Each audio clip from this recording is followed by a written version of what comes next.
Don't you hate it when you walk around and you see all kinds of people, right, and all kinds of people see you, and then later on you take a look in the mirror and you've had a booger in your nose all this time, or you've had some food caught between your teeth, or you know, eye boogers. I hate eye boogers. I never have them, though. And none of that other stuff's ever happened to me either. This is the first time it ever happened.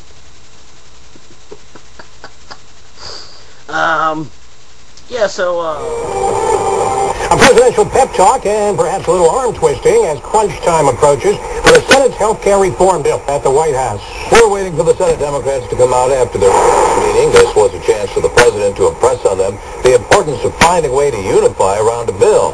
Already, the government-run public option is no longer an option, and a proposal to allow people 55 to 65 to buy into Medicare is also dashed. Connecticut Senator Joe Lieberman says be very quiet while hunting wild.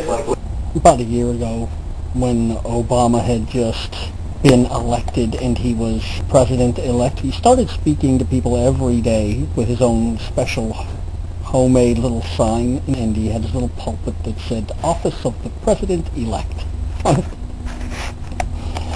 It was really sweet. It was cute, you know, like some little boy would do, you know.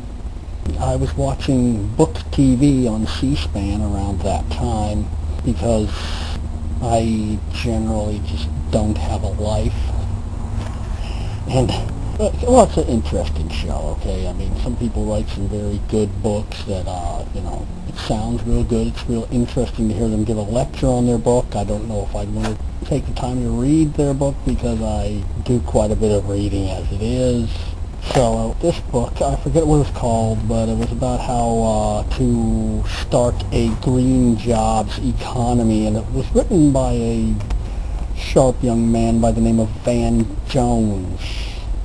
I had never heard of him before that day, and he seemed like a nice enough guy, you know, amiable and amicable, and he was lecturing about how we could have the government pay people to go around caulking windows, and sure enough, now then, a couple months later, Obama's Green Jobs Czar turned out to be this one and the same Van Jones, and I was just looking at the guy. I was thinking, you know, he doesn't know much about business and capitalism, and what he does believe that he knows, he detests and can't stand and wants to change.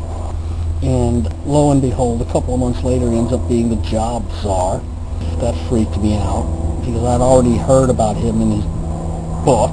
We all know what happened to him. He was let go. He was asked to resign or something like that, where he went working for John Podesta at the Center for American Progress. So these people, when they come up into the White House, the Kremlin, full of its czars, they are discovered by crazy right-wing wackos who believe in the Constitution and that it shouldn't be changed. And these people are let go from the White House, where they don't stop their life's work and valiant efforts on behalf of all mankind, especially Obama kind, and they are just merely moved to another position of power in another organization that is within the mix of their coalitions of organizations, of groups, of activists for change and redistribution of wealth and social justice and economic justice and one world global parental supervision, with the God state as parent, and with God being thrown in chains into the lake of fire. So where was I? Flash to today, Obama's at a Home Depot talking about how great it would be if everybody caulks their windows to save energy, and it would be like stopping a $20 bill from flying out your window. You'd stop a $20 bill from flying out your window, wouldn't you? You have to approach this problem of the lack of insulation as if it were a $20 bill escaping out your window. Escaping out your window. So, let's see, I'm wondering, what is the big need all of a sudden for insulation for caulking, cash for caulkers? What's the big need for cash for caulkers if we're going to stop global warming, so it won't be, we're going to stop climate change, so it'll always be nice and perfect every day. It's just, these people, it's just, I mean, I'm not saying they're stupid, they're very smart. I'm saying that whatever they say they're doing something totally different.